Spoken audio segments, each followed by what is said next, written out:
Hello बच्चों, ये exercise 5.1 R D Sharma class 10th से बीएससी का क्वेश्चन नंबर 3 ट्रिगोनोमेट्री चैप्टर है, जिसमें पहले जिसका पार्ट 1 वीडियो था उसमें इंट्रोडक्टरी में 0 to 1 एंड 2 क्वेश्चंस दिए थे। 0 मतलब इंट्रोडक्टरी क्लासेस था, उसके अंदर वो जरूर देखिए। इंट्रोडक्टरी हो जाने से होता है कि कैसे क्या बनता है, क्या उसके अंदर कोई नई बात रहता है, बनाने का तरीका क्या रहता है, वो सब पता चल जाता है। एक फिगर दिया हुआ जिसमें लिखना है tan p और cot r निकालना है, p और r निकालना है और ये बताना है कि क्या tan p और tan r दोनों बराबर होगा, ये एंगल निकालना है। तो हम इसको मार्क ही कर देते हैं, फिगर गिवन है। चलिए देखते हैं। ये हमारा अगर इस एंगल के लिए लेते हैं तो ये परपेंडिकुलर हो जाता है और ये बेस बनेगा। अगर इस एंगल के लिए लेंगे तो ये परपेंडिकुलर बन जाएगा, ये बेस बन जाएगा। हाइपोटेनस में कोई चेंजिंग नहीं है। ये पता है कि अगर एंगल चेंज होता है, बेस एंगल या वर्टिकल एंगल एक दूसरे को चेंज कर देता है, तो उसी स्थिति में परपेंडिकुलर और बेस चेंज करता है। तो सबसे पहले इसको तीनों साइड होना चाहिए। तो ये दोनों तो दिया हो, ये नहीं दिया हो, तो पहले ये निकालते हैं। Q R square is equal to, लिख सकते हैं पी आर का स्क्वायर माइनस पी क्यू का स्क्वायर। पी आर का स्क्वायर हमारा कितना है, 13 का स्क्वायर माइनस 12 का स्क्वायर। इसको करेंगे तो कितना, 169 माइनस 144 बराबर अगर करते हैं तो हमारा कितना आ जाएगा, 25। कितना, क्यू आर स्क्वायर बराबर, जब हम क्यू आर निकालेंगे इसका रूट हटाएंगे तो ये हमारा 25 चढ़ जाएगा, निकल करके 5 प्लस माइनस, यानी ये वाला पोर्शन हमारा 5 सेंटीमीटर आ गया। अब आगे हम लोग निकालते हैं tan p। tan p निकालिए, क्या होगा देख लीजिए। tan p is equal to, यहाँ p कौन सा, ये एंगल ले रहे थे, इसका मतलब परपेंडिकुलर ये हो जाएगा, बेस ये हो जाएगा, हाइपोटेनस ये हो गया। तो tan बराबर होता है क्या, p बटे b होता है। तो tan बराबर p बटे b, तो p इसके लिए कितना काम करेगा, 5, और b कितना काम करेगा, 12। ये हो गया मेरा 5 बटे 12। अब आ जाए cot r। cot r बराबर निकालते हैं, cot बराबर होता है b बटे p। देखिए r यहाँ है, b बटे p, तो b कितना है इसका, 5 है, और r कितना है, p कितना है, 12 है। इसका भी आंसर हो गया 5 बटे 12, इसका भी 5 बटे 12। तो एक तो जवाब हो गया कि हमको ये निकालना था, जो निकाल दिया। अब कह रहे हैं क्या ये दोनों बराबर है, तो देख लीजिए दोनों तो बराबर है। चेकिए, tan p बराबर tan r बराबर, क्यों, क्योंकि दोनों का वैल्यू 5 बटे 12 है, इसलिए हम लोग लिखने के बाद लिख देंगे कि ये से दोनों बराबर है। ठीक है। एक क्वेश्चन नंबर 4 दिया हुआ है यहाँ पर। क्वेश्चन नंबर 4 बोल रहा है कि साइन ए, क्वेश्चन लिख लीजिए, साइन ए का वैल्यू दिया हुआ है 9 बटे 41। कंप्यूट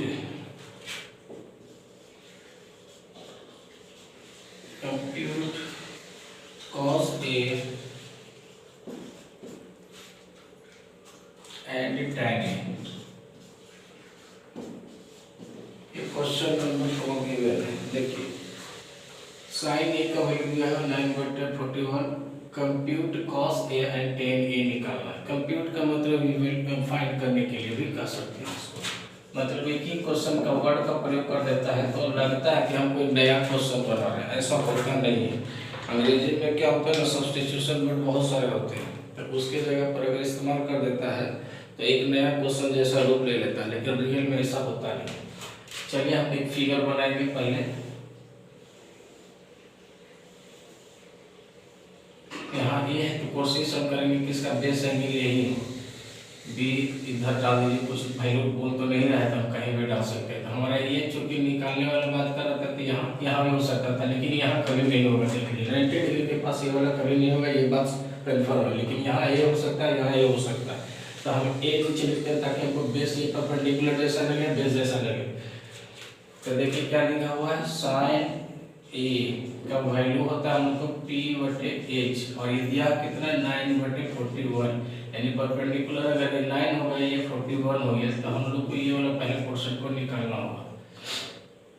ए बी स्क्वायर बराबर, क्योंकि तीनों साइड होना जरूरी है, A C square minus B C square.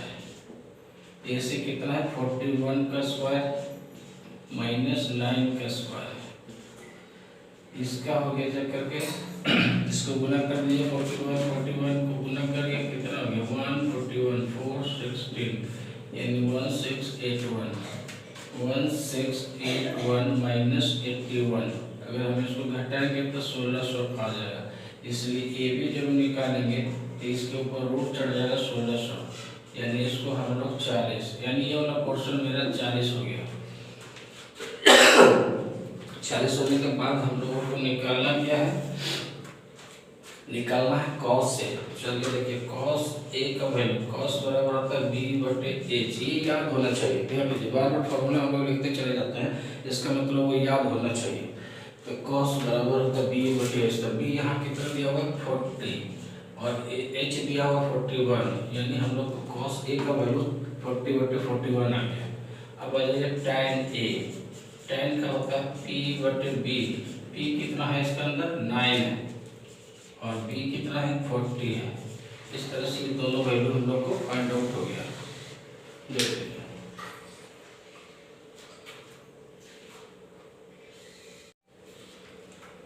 Question number 5 given है 15 cot A is equal to 8, find sine A and sec A। चलिए आंसर देखते हैं। एक फिगर सबसे पहले तो जो गिवन रहता है सबसे पहले हम लोग ड्राइंग करना पड़ता है फिगर को, राइट एंगल ट्रायंगल उसमें भी करना पड़ता है। इसका हमको निकालने में पोर्शन एंगल ए है, तो कोशिश कीजिए कि एक 90 डिग्री की जगह पर नहीं होना चाहिए, बाकी कहीं पर भी होना चाहिए। ध्यान दीजिएगा ये बात को।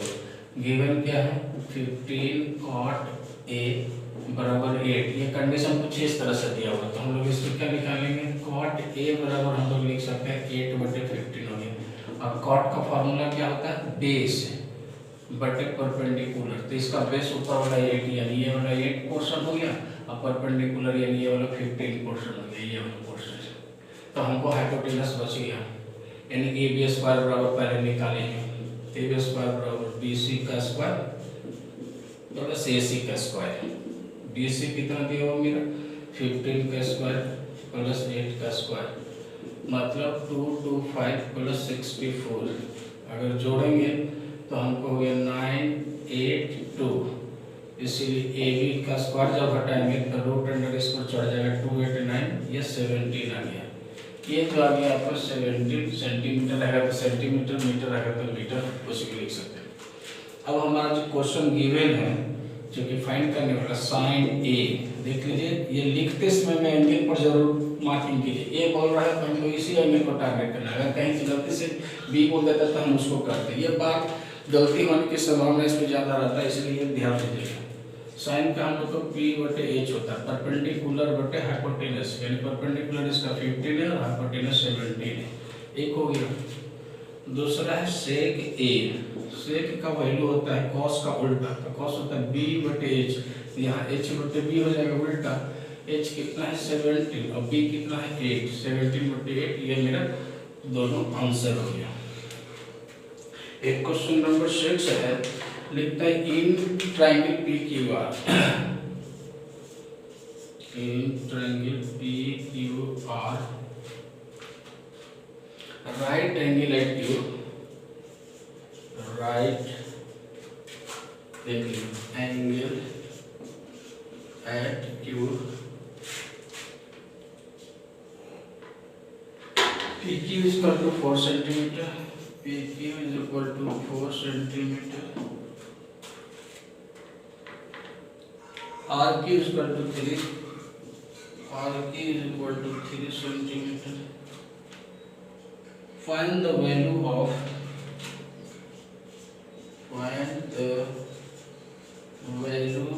of sin P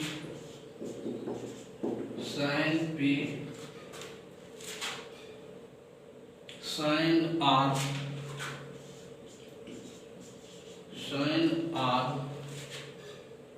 sec P and sec R, देखिए इसमें दो तरह के एंगल पी और आर दोनों पूछ रहा है, और एक पी की और ट्रायंगल भी बोल रहा है। राइट एंगल भी बोल रहा है, जहाँ कहा रहा है कि क्यू की जगह पर 90 डिग्री बनाना है। चलिए हम लोग इसको बनाते हैं। सबसे पहले तो फिगर जैसे बोल रहा है उसके हिसाब से कैसा राइट एंगल ट्रायंगल पी की आर बनाना है।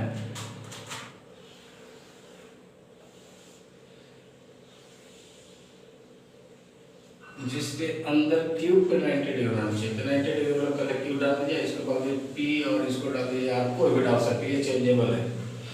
उसके बाद पी क्यू बराबर 4 का रहा था, पी क्यू बराबर 4, ये 4 हो गया। और आर क्यू ये वाला पोर्शन दिया हुआ 3 दिया हुआ, तो हमको बच गया पी आर। तो सबसे पहले हमको तो पी आर निकालना होगा, तो पी आर का स्क्वायर बराबर निकालेगा तो लिख लेगा क्यू आर का स्क्वायर प्लस क्यू पी का स्क्वायर। इसका देखिए क्यू आर का स्क्वायर है 3 का स्क्वायर प्लस ये 4 का स्क्वायर, यानी 9 प्लस 16 बराबर 25। इसलिए पी आर जब इसको हटाएगा रूट अंडर 25 तो हमारा ये आ जाएगा 5, यानी ये वाला क्वेश्चन मेरा 5 हो गया। फिगर में ही लिख दीजिएगा ताकि बार बार लिखने में आपको समस्या नहीं। अब जो फाइंड करने वाला वैल्यू है वो वैल्यू को देखिए, क्या निकालना, साइन पी पहले निकालना। तो साइन पी कौन वाला एंगल है, इस एंगल की बात कर रहा है। तो साइन का वैल्यू होता है परपेंडिकुलर बटे हाइपोटेनस, तो इस एंगल के लिए परपेंडिकुलर 3 और हाइपोटेनस 5 हो गया, 3/5 हो गया। दूसरा होगा साइन आर, बोल रहा है साइन आर इस एंगल के लिए आ जाएगी। तो क्या बोलते हैं कि इस एंगल के लिए परपेंडिकुलर और बेस चेंज होता है। तो पहले मेन बेस इसका परपेंडिकुलर क्या हो गया, परपेंडिकुलर बटे हाइपोटेनस होता है फार्मूला। इसके लिए परपेंडिकुलर ये कौन हो गया, ये 4 हो गया, इसके लिए परपेंडिकुलर और हाइपोटेनस 5 हो गया।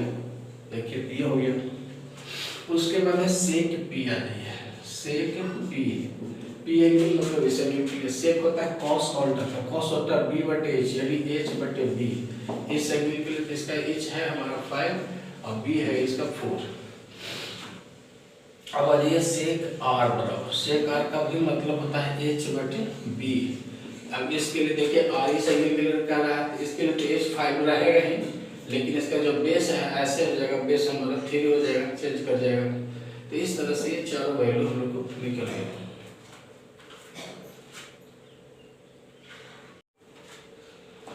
क्वेश्चन नंबर 7 लिखा हुआ है कि if cot theta is equal to 7/8, evaluate या कैलकुलेट करना नंबर 1 में 1 प्लस साइन थीटा ब्रैकेट 1 है 1 minus sine theta by 1 plus cos theta bracket 1 minus cos theta, और सेकंड है cot स्क्वायर थीटा। एक क्वेश्चन है, सबसे पहले तो क्वेश्चन ऐसा दिया हुआ कि वो कंडीशन रहेगा तो फिगर आप बना दीजिए सबसे पहले। चलिए हम फिगर बनाते हैं। फिगर भी बनाना है तो राइट एंगल ट्रायंगल ही बनाना है, ये भी ध्यान रखना है। इसका कुछ भी नाम ABCD नहीं दिया होता, हम अपनी मर्जी से इसका कुछ भी नाम दे सकते हो, पी क्यू आर कहीं भी कुछ भी लिख सकते हैं। ये थीटा इस्तेमाल किया है तो हम इसको कोशिश करें कि बेस एंगल थीटा दें, यहाँ भी दे सकते हैं लेकिन यहाँ नहीं दे सकते, कुछ भी दे सकते हैं। अब आ जाइए हमको जो गिवन है, गिवन क्या है, cot थीटा का वैल्यू दिया हुआ 7/8, और cot का होता है बेस बटे परपेंडिकुलर। बेस कितना दिया हुआ है इसका 7 दिया हुआ है, ये 7 दे दिया है और परपेंडिकुलर 8 दे दिया है, ये वाला पोर्शन। हमको हाइपोटेनस पी आर पहले निकालना पड़ेगा, तो उसके बाद ही सारा वैल्यू करेंगे, क्योंकि तीनों लाइंस तीनों पॉइंट में से जो साइड में से कौन सा साइड इस्तेमाल किया हमको क्या पता है, इसलिए तीनों निकाला हुआ रहेगा तो वो अपने देखेंगे। तो P R square Pythagoras theorem के हिसाब से पी क्यू का स्क्वायर प्लस क्यू आर का स्क्वायर। पी क्यू कितना दिया हुआ है 8 का स्क्वायर प्लस 7 का स्क्वायर, इसको कर देंगे तो 64 प्लस 49 मतलब 9 4 13 6 4 10 1 11 6 4 10 और 1 11 113, यानी पी आर का रूट अंडर हमको निकल गया 113। ये रूट अंडर 113 सेंटीमीटर हम लोग को हो गया। ठीक है, अब आ जाइए हम लोगों को इसका जो वैल्यू गिवन है वो हम लोग लिखते हैं। हम लोग को जो फर्स्ट वैल्यू गिवन है, चलिए यहाँ से हट जाएगा, चलिए यहाँ से निकाल देते हैं। फर्स्ट में जो वैल्यू गिवन है 1 plus cos theta bracket 1 minus है 1 प्लस साइन थीटा गिवन है और 1 माइनस साइन थीटा, और नीचे में दिया हुआ है 1 प्लस कॉस थीटा इसको ब्रैकेट बंद कर दीजिए 1 माइनस कॉस थीटा। देखिए ये अगर हम इसको 1 को a मानते हैं, इसको b मानते हैं, तो a प्लस बी और a माइनस बी, इधर भी हो गया a plus B a minus B, यानी a square minus B square का सेटिंग है फॉर्मूला। यानी इसको 1 माइनस साइन स्क्वायर थीटा लिख सकते हैं और नीचे 1 माइनस कॉस स्क्वायर थीटा भी लिख सकते हैं। इसका एक फॉर्मूला होता है, और नहीं तो डायरेक्ट इसमें 1 का साइन का वैल्यू इसमें से निकाल के डाल सकते हैं, कॉस का वैल्यू निकाल के डाल सकते हैं। नहीं तो इसका फॉर्मूला होता है 1 माइनस साइन स्क्वायर थीटा का वैल्यू कॉस स्क्वायर थीटा, और इसका होता है साइन स्क्वायर थीटा। इसका भी फॉर्मूला होता है कॉस स्क्वायर थीटा बटा साइन स्क्वायर थीटा का वैल्यू होता है हमको कॉट स्क्वायर थीटा। ठीक है, अब इसमें हम लोग डायरेक्ट इतना के बदले में लिख सकते हैं। कॉट का फॉर्मूला कितना है, फिगर बनाने की जरूरत भी नहीं पड़ी, यही आ गया। कॉट का वैल्यू कितना आया था देख लीजिए 7/8, और इसका स्क्वायर दिया हुआ, तो इसको स्क्वायर करके हम लोग लिख देंगे 49/64 आ गया। देखिए दूसरा क्वेश्चन का हम लोग को ऑलरेडी यही वाला बात दी है, cot square theta, cot square theta इसका भी 49/64 हो गया। इसका निकालने की जरूरत भी नहीं पड़ेगी, तो कभी कभी डायरेक्ट फार्मूला में भी बन जाता है। लेकिन अगर आप ऐसे बनाते हैं साइन और कॉस का देते हैं, मान लीजिए कि ये तो हम डायरेक्ट फार्मूला से बना दिए, लेकिन अगर क्वेश्चन गिवन रहेगा तो यही चीज़ को हम लोग ऐसे भी बना सकते हैं। देखिए और करके बना देते हैं, जैसे 1 है प्लस साइन थीटा लिखा हुआ है और नीचे लिखा हुआ 1 माइनस साइन थीटा, नीचे में कॉस में लिखा हुआ 1 प्लस कॉस थीटा और 1 माइनस कॉस थीटा। ये फॉर्मूला सेटिंग था, तो जैसे बना दिए तो हमको फिगर की जरूरत नहीं पड़ा। तो अभी जैसे जैसे जाएगा धीरे धीरे आपको बढ़ता चला जाएगा। देखिए 1 प्लस साइन का वैल्यू हम लोग क्या होता है p/h, तब p कितना है 8 है और h कितना आया है √113।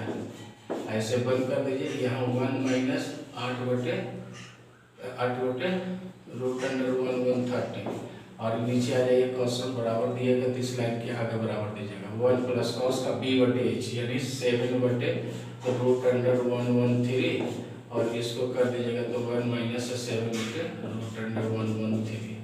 अब इसको करिए तो कितना हो जाएगा, ऊपर में आ जाएगा 1 का स्क्वायर 1 और ये हो जाएगा कितना 8 का 64/113, ये दोनों मिल करके आ जाएगा a square minus b square, और इसको करेंगे तो 1 माइनस 49/113 ये हो गया। अब इसका पोर्शन करेंगे 113 में से 64 हो जाएगा, ये हो गया 113 और इसको सॉल्व करिए, ये वाला बराबर इसके साथ आ जाएगा 113 माइनस 49/113, चारों बटा रहता है 1 कटिए, इसको कटिए तो 9 4 13, ये बचे 10 में से 4 का 49 और इसको कटेंगे 9 5, इसका 9 4 13 4 हो गया, यहाँ बचे 10 में से जाएगा 64। देखिए सोल्व करने के बाद कितना 49/64 आ गया, यही क्वेश्चन है ना। देखिए यही आया, ये हो गया डायरेक्ट फार्मूला यूज हो गया। ये वाला जो ट्रेडिशनल अभी बना रहे हैं वही हो गया। आने वाला समय में मतलब जैसे जैसे क्वेश्चन आगे बढ़ते चले जाएंगे तो हम लोगों को ये फिगर से छुटकारा मिलता चला जाएगा